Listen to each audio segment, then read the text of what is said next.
You are watching an Al Bear review. Cue the music.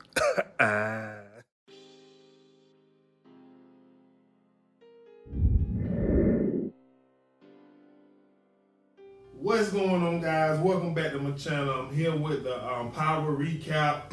If you're new to the channel, be sure to give me a subscribe, like, share, comment.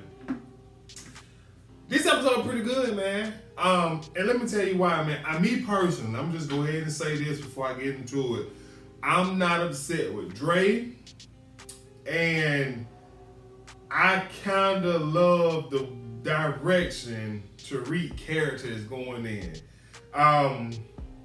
Let's talk about Dre first. Let's talk about Dre before we get to Tariq. So this episode, Ghost is being haunted. Man, bump that mess. I talk about that last probably. So Proctor brings Dre in to see Ghost, and as soon as he comes through the office door, Ghost is jacking him up against the wall, threatening to kill him, etc., asking him why did he bring Dre there. And Proctor was like, man, calm down. I'm the brains of this operation. Let me do my job. So he goes on to let Ghost know that Dre here is working with Sax to bring him down, and that's basically the goal. And so Ghost is just like trying to tell Proctor, like, look, I know this guy, all he gonna do is look out for himself. He gonna cross you, he gonna cross me, etc., etc. So he asked him why should he believe that he wants to help out, and Dre tells Ghost that Proctor has his daughter. So anyways, fast forward a little bit. So they came up with the idea, I'm assuming it's Proctor, to have Dre meet up with Sax to find out who is this female witness that they're using to move forward with the RICO case against Ghost, Proctor, Tasha, Tommy, pretty much the whole family. So while he's at the meeting with Sax, he basically tells Sax that James is clean, his life is not, he living the straight and narrow. And Sax was just like, well, that's all that you are actually getting from him. Finding out that means you aren't close enough. So whatever. So then Dre asks he says that Ghost knows about the female witness. And so immediately Ghost and Proctor, they in the car, they listening to the conversation. And Ghost is asking Proctor, like, what the hell is he talking about? We didn't discuss, saying that, saying what he said. And Proctor said, I knew if I told you, you'll overreact, but we have to figure out a way to find out who that female, that female, the witness is. So, of course, Sax reacted like, how did he know, such and such? So, after the meeting, Sax, he leaves, he goes to visit Maria, and Dre follows and texts Ghost, so it was Proctor saying, we have an address. So, while we on this subject, later in the show, Ghost tells Dre, come with him, Ghost go to the safe, get some money, get a gun. They headed to Maria crib. So as they're heading there, Dre texts Sax like, hey, it's about to go down. We're going to Maria crib. Sax like, how in the world did he know where she's at, etc., etc. So they go in. Ghost basically tell Maria that he took a life that cannot be replaced. He's trying to become a different man. He's trying to be better than that now. So, whoop de whoop. So he hands her money, and him and Dre leave. So as they're leaving, Dre texts Sax like, no kill, hold your man off, don't do it, etc., etc. And so they leave, and while Ghost and Dre is in the car, Dre's having a panic attack because he's looking back in the mirror and he see the FBI pulling up deep. And I know Ghost seen Dre. I know Ghost was monitoring Dre. That's why he asked Dre to come with him. Ghost knows that he's playing both sides. Now let me tell you why I'm not mad at Dre right now. Dre is trying to kill two birds with one stone to benefit him. Ghost still wants to kill him. So in order to ensure his safety, he's going to have to figure out a way to get Ghost gone. B, he's trying to get his daughter back. So he has to play the nice guy with Sachs, even though we done figured out that Sachs running him off the books, like just roll. You feel what I'm saying? So I'm not upset at Dre for doing what he's doing. I kind of actually like the storyline because it's really setting up to his ultimate demise, as T.I. would say. Dre's gonna die.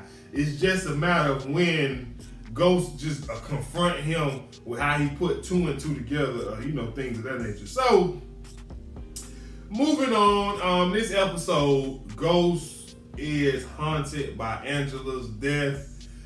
She's the devil, angel in the red dress, this episode, whichever you prefer. And she's basically questioning him, like, why haven't he killed Tommy? Basically that he chose the life over her, etc., etc.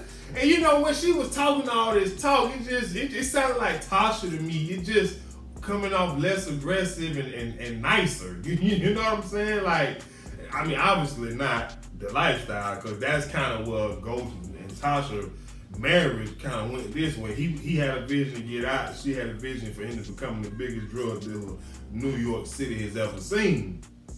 So, with Ghost dealing with these Angela demons, or whatever he wants to call it, he puts together his second attempt at killing Tommy. Now, I myself didn't enjoy it. Basically, Tommy and his crew, they're going to pick up the drugs from the Connect. Something happening in the streets the way they locked in, so they used their ambulances to get out, and maybe it was something that Ghost did. I don't know. And basically his plan was to wreck Tommy, the ambulance that Tommy was in, get out, shoot Tommy up, which he did, but he didn't shoot nothing. And it's a 2-seater. Ambulance is essentially a 2-seater, and he missed both guys that was in the ambulance. And it's just, like I said, we got to stop this Ghost versus Tommy mess. Like, I understand that Tommy has to die for killing Angela. I get it. But it needs to feel like it's real. It needs to feel like it's more thought out, planned, and all of those things. At least for me, it does. For you guys, maybe not so, but for me, I feel like it needs to feel that way. So yeah. So anywho, Tommy and his guy gets away, and now pretty much Tommy's hustler, gangster, whatever, know that they had a war with Ghost, and we already know how that's gonna go. So basically, another failed attempt to kill Tommy leads to a visit from Jason. And at this point, Jason's coming to Ghost saying, you have 10 times over confirmed what I thought, that you and Tommy are at it, but you cannot stop living this lifestyle, and you possess certain traits that make you great at living this lifestyle, which is selling drugs and that type of thing. And so I keep telling y'all, I'm pissed off at the fact that now in season 6, the final season before Power Book 2 comes of age at the end of this, why are we being introduced to Jason? Why is he becoming someone that we have to feel somebody that's important? I don't like that. I don't at all. He's not a character I want to have to invest in. But nevertheless, that's what it's turning out to be. So Ghost basically told him, like, look, I'm not living that lifestyle no more. You can't kill me, because if you do, you ain't getting this money no more. And like, basically, he done figured out Jason, just a matter of time of how he gonna put together a plan, and yada yada yada. So speaking of the failed attempt on Tommy, I forgot to mention that Councilman Tate got a tail on Ghost. I believe his name is Will, the guy that showed up to his event and asked him some questions. And he basically gave Tate the head up, like, hey, your boy out here wilding, get your people here. So Tate had 2 officers go and get Ghost and bring Ghost back the truth, what he was, and he gonna tell Ghost, he got a lot on the line, don't mess this up. And so Ghost proceeds to tell that dummy, like, look, I'm keeping you out the loop for a reason. The less you know, the better. I can't protect everybody. Those 2 policemen that you sent at me, Tommy and whoever else, could see them. They have families. They have children. Now you just put them at risk of losing the people that they love the most, and I can't protect everyone. And he gonna walk up by there looking stupid and crazy, like, oh, I didn't think about that. And Ghost told him, he said, like, Rashad. And I love when he called him Rashad and not Councilman. So he said, Rashad, stay the fuck out my way. I was just like, that was a good scene. You know what I'm saying? When you start using them hard cuss words, like the F word, the MF word, you doing something now. You doing something. So anywho, let's talk Tasha a little bit. Again, new character. Tasha finally got Tate and Ramona got her daycare space or whatever, and this random guy named Quentin. But we call him Cube. I believe his name is Quentin or whatever. And he comes in and introduces himself to Tasha out of nowhere. And it was just like, and I truthfully feel like he is Tate's guy. I really feel like he's somehow connected to Tate, because Tate don't necessarily at this point wants to be connected to the St. Patrick's. He didn't want to give her that daycare space. It was Ramona who spoke up and said, you gonna have it as long as you do X, Y, and Z. So I believe he's Tate guy, and obviously his plan is to come in there, sleep with Tasha, because it's going down. Like, and then, it's just weird. Like, his whole energy vibes when he just pop up out of nowhere and immediately taking interest in Tasha. Like, Tasha ain't that fine. I'm just saying, like, you just pop up out of nowhere and be like, dang, like, I'm in love. Like, it don't work like that. I'm just saying. So, Tasha has gotten her new daycare space. But in the midst of it, she finds out that Ghost forged her name to set free all of Raina's inheritance. And she's pissed off. Ghost pays her a visit and tells her that she needs to stop tripping. He needs the money, and technically it's his money. He worked for it, etc., etc. And I don't like Tasha, so I agree. I agree, because all these years you was married to this man, you never thought about a plan B. Even when Angie came into the picture, you never put yourself first. At some point in any type of relationship, friendship, you have to choose self. You have to become selfish. You have to. She was just more concerned with actually a reputation of being the biggest drug dealer in New York City, period, ever. So she never put herself first. And now that she's trying to put herself first, it's hard because she has nothing to, bank off of, so to say. You know what I'm saying? So I don't like Tasha. Like I said, he did earn the money. I can't stand him, so he right.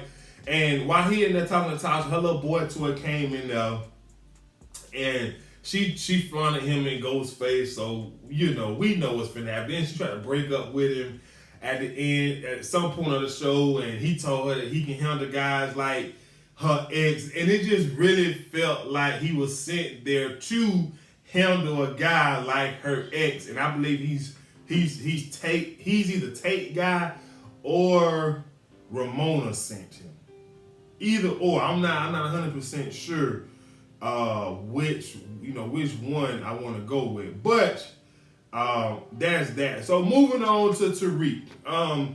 Vincent, which is basically Tommy's dad's Italian family, texts him saying shipment in, and we find out this episode that basically Tariq has been stealing his drugs from his uncle Tommy, which I really like, because it really made me feel like, okay, this little nigga playing his daddy. We know he's playing his daddy, or at least trying to, but the one person that we was thinking that he was loyal to, he playing that, he playing him too. And I like that, because it really makes me feel like, okay, Tariq ain't really picking sides. His loyalty lies to himself and his greed, which I'm okay with, even though I feel like something gonna have to happen. Oh, I forgot to say this. Tasha told Ghost, she was like, I ain't releasing that money. It should be half of it mine. I'm tired of you taking away everything from me. And I just get so tired. And they had to talk about Raina. And she said, this is what Raina would want, not that building. And I'm sorry, I'm just tired of her blaming goes for Raina. The person you need to be blaming for Raina is that little bad behind son that you have that you talking about you doing this for. That's who is responsible for your daughter's death. Moving on. So anyways, I don't know how it happened, but we found out that Tommy reached out to Vincent and basically trying to get Vincent to run his drugs. And Vincent was like, man, I got the best drugs right now. Tommy was like, well, let me see. He pulled it out. Tommy was just like, this is my stuff. Where you get it from? I killed my dad for you or something like that. And so he told him, he was like, dark-skinned kid about this height, and Tommy automatically knew it was Tariq. So he pays Tariq a visit. Tariq plays him. And basically Tariq plays him to the point where Tommy tells Tariq, basically what everybody else been trying to tell Tariq, you do not need to do this, look where you are, this place is nice, you know, etc., etc. And Tariq told Tommy he done. We know better. So moving on, I believe Vincent knew where Tariq was getting these drugs from. Because Vincent basically said that Tariq reminded him of himself at that age, but he got to keep using Tariq because it's how he's gonna have control over Tommy as well as Ghost. And so I believe Vincent already knew, because come on, let's be serious now. What else could a little knucklehead like Tariq be able to supply somebody with some drugs? He put 2 and 2 together. He knew this. So anyway, he told Tariq that he had to basically bring him 20 times or 2 times or 20 times the amount of that he brought him this time. So, you know, that was that. So also this episode, I'm going to give Proctor a shout out for figuring out a way to get rid of his cocaine crack-headed wife. He put a fake letter in the mail saying it's from the bar that she failed it. I'm sure sooner or later in the season we're going to find out she actually passed it, but it drove her crazy. She had to use it. Again, he dropped the daughter off, and long story short, she called her drug dealer. He brought the dope. The daughter called Proctor, and Proctor watched her die. Now, the only thing is, we're going to have to figure out how we're going to get this backpack, that little recording device off the backpack. But even still, it wouldn't be admissible, though, because it's illegal. It wouldn't be admissible. It wouldn't be. I don't believe. I could be wrong. I'm trying to see if I forgot anything important. Angie, while she's haunting Ghost, tells Ghost that he will ultimately end up killing Maria Suarez, or however you say the name, the female witness, which I hope he does, because we don't need no loose ends this season. Also, Tommy's mom, Kate, tells Tommy Keisha ain't for him because she has a son, and mothers always put their sons first. And I get it. And Tommy is sold on Keisha, but like I said, I can't wait till we find